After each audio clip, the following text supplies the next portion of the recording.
मस्साजोगचे सरपंच यांचा अपहरण करून खून करण्यात आला। त्यांच्या घरी एक महिला, अज्ञात महिला आली आणि एक मोठ्या प्रमाणात एक प्रचंड खळबळ त्या ठिकाणी माजली। गावकरी परेशान झाले, घरचे सगळे परेशान झाले, कारण ती एक अनोळखी महिला होती आणि तिचा अट्टहास वेगळा होता। ती जी कारणं सांगत होती ती अत्यंत वेगळ्या स्वरूपाची होती आणि त्यामुळे गावामध्ये प्रचंड खळबळ, प्रचंड संताप आणि प्रचंड शंका कुशंका निर्माण झाल्या। तर मस्साजोगचे सरपंच संतोष अण्णा देशमुख यांच्या गावामध्ये एक महिला, अनोळखी महिला त्या ठिकाणी आली आणि या महिलेनं फरार आरोपी कृष्णा आंधळेबाबत काही गौप्यस्फोट त्या ठिकाणी केले। वास्तविकता या प्रकरणाचं चार्जशीट आता न्यायालयामध्ये दाखल झालेलं आहे। यातील FIR मध्ये जे नावं आहेत त्यातले बहुतांश लोक अटक झालेले आहेत, न्यायालयीन कस्टडीमध्ये त्या ठिकाणी आहेत।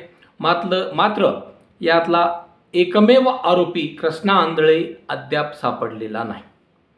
इकडं माजी मंत्री तानाजी सावंत यांचा मुलगा दुसऱ्या देशात या ठिकाणी निघालेला असतो आणि तो दुसऱ्या देशात त्या ठिकाणी जाण्याचा प्रयत्न करतो, मात्र त्याला त्याचं एरोप्लेन हवेतल्या हवेत फिरवलं जातं आणि तो त्या ठिकाणी दुसऱ्या देशात उतरण्याच्या ऐवजी तो पुण्याच्या विमानतळावर उतरतो। म्हणजे मंत्र्याच्या मुलासाठी अगदी उपमुख्यमंत्री फोन करतात, मुख्यमंत्री फोन करतात, केंद्रीय नागरी उड्डयन मंत्री त्यासाठी प्रयत्न करतात, मात्र सामान्यांच्या प्रकरणातले आरोपी या ठिकाणी पकडले जात नाहीत। ही दुर्दैवी शोकांतिका या महाराष्ट्राची आहे की काय असं म्हणायला भरपूर वाव आहे। आणि ही महिला आता त्या गावामध्ये आली, तिचं म्हणणं आहे की मी 10-11 तास प्रवास करून आले आणि मला माहीत आहे कृष्णा आंधळे माझ्यासोबत आहे आणि कृष्णा आंधळेबाबत माझ्याकडे काही पुरावे आहेत। तिच्या हातात एक पिशवी होती आणि पिशवीमध्ये काही डॉक्युमेंट्स त्या ठिकाणी होते, काही पुरावे होते आणि ती रात्री त्या ठिकाणी थांबली। संतोष देशमुखांच्या घराच्या बाहेर एक मंडप टाकलेला आहे, त्यांना भेटायला येणारे जे लोक आहेत त्या मंडपामध्ये बसतात आणि तिथंच त्या ठिकाणी त्यांची भेट घेतली जाते। ही महिला त्याच ठिकाणी त्या मंडपामध्ये बसली, रात्रभर तिनं आराम केला। विशेष म्हणजे त्या ठिकाणी गावकऱ्यांनी केज पोलीस स्टेशनलाही कळवलं, त्यात एक महिला कॉन्स्टेबल देखील या महिलेसोबत तिथंच थांबल्या रात्रभर आणि महिलेनं गावकऱ्याशी काही संवाद साधला, गावकऱ्यांनी या महिलेशी काही संवाद साधला।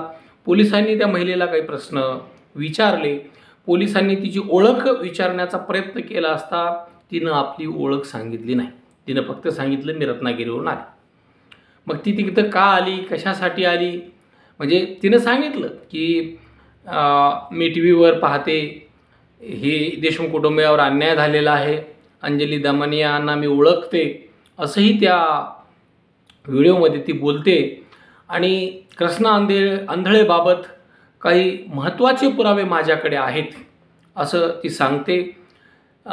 तिला पोलीस काही प्रश्न विचारतात, तिची ओळख विचारतात, मात्र ती सांगते ओळख काय करायची, ती ओळख टाळते, सांगणं टाळते आणि रात्रभर त्या ठिकाणी आराम करते आणि ती एक हट्ट धरते आणि यावरून सगळा संशयाचा कल्लोळ या ठिकाणी निर्माण होतो। तिचं म्हणणं असतं की आता सकाळ झालेली आहे, मला आंघोळ करायची आहे, मला देशमुखांच्या घराच्या बाथरूममध्ये आंघोळ करायची आणि मग तिची सोय त्या ठिकाणी बाजूला असलेल्या कार्यालयाच्या बाथरूममध्ये केली जाते, मात्र तरीही तिचा अट्टहास असतो की मला देशमुख कुटुंबियाच्या बाथरूममध्येच आंघोळ करायची आणि इथं मात्र संशय बळावतो लोकांचा आणि काही शंका निर्माण होतात। तर तत्पूर्वी रात्री तिला धनंजय देशमुख जे संतोष देशमुख यांचे भाऊ आहेत त्यांच्याशी काही बोलायचं असतं, संवाद साधायचा असतो, परंतु ते गावी गेलेले असतात आणि ते उशिरा येतात, तोपर्यंत ती महिला झोपलेली असते, सकाळीही त्यांचा संवाद होत नाही आणि ज्यावेळेस तिथं पोलीस येतात सकाळी आणखी त्यावेळेस मात्र ती महिला एक बस पकडते आणि परतीच्या प्रवासाला लागते। मग आता हे नेमकं गोडबंगाल काय आहे? पत्रकार धनंजय देशमुख यांना दुसऱ्या दिवशी प्रश्न विचारतात की हे नेमकं काय आहे?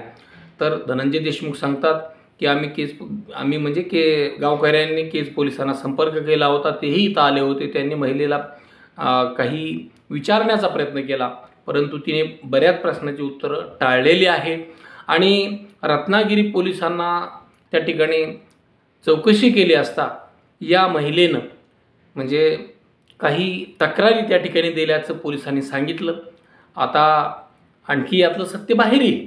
नेमकं काय झालं, कसं झालं, कशासाठी झालं हे कळायला थोडा अवधी लागेल की काय आहे नेमकं हे प्रकरण, याचं गूढ काय आहे हे कळलं. मात्र त्याला थोडासा वेळ जाईल. आणि रत्नागिरी पोलीस काय सांगतात की नेमकी ती महिला काय आहे, तिनं कुठल्या आशयाच्या तक्रारी दाखल केल्या आहेत, कृष्णा आंधळेचा आणि त्या महिलेचा काही संबंध आहे का, किंवा कृष्णा आंधळे त्या महिलेच्या घरी होता का? कारण यापूर्वीसुद्धा नाशिकला एका CCTV फुटेजमध्ये कृष्णा आंधळे दिसतोय अशा प्रकारचं या ठिकाणी तो व्हिडिओ व्हायरल झाला आणि मग सगळे पोलीस यंत्रणेची धावपळ झाली. मात्र तिथं काहीही सापडलं नाही. आता पुन्हा रत्नागिरीमध्ये कृष्णा आंधळे आहे अशी चर्चा, अशी कुजबूज होताना दिसते. आणि संतोष देशमुखांनी या ठिकाणी मीडियाला सांगितलं की आता ते रत्नागिरी पोलीस काय सांगतायत किंवा आणखी तपासातून काय पुढे येते त्यावेळेस आम्ही संवाद साधू. एक मात्र खरं आहे की नेमकं काय आहे, कसं आहे हे येणारा काळ सांगेल. मात्र ही नेमकी महिला कोण होती, ती मस्साजोगलाच का आली, आल्यानंतर तिनं आपली ओळख का लपवली, त्याचबरोबर ती आंघोळीसाठी संतोष देशमुख यांच्याच घरचं बाथरूम वापरायचं असा अट्टहास का धरत होती, असे अनेक प्रश्न मात्र निरुत्तरित आहेत.